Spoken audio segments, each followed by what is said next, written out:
Jesus. So what makes our salvation so great? The fact that Jesus is the Son of God. Point one. Jesus is the Son of God. Right? He's not just a nobody. He's the Son of God. And this is the beauty and the complexity of it. He is God as well. There's no separation between Jesus and God. Jesus and God are one. They're not separate. They're one. That is astounding thing. It's amazing. What is so amazing about our salvation is the one that brought and bought our salvation is not just Son of God, He is God.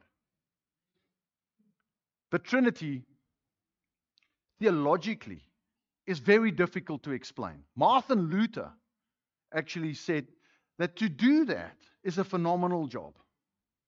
No one can really, really nail it.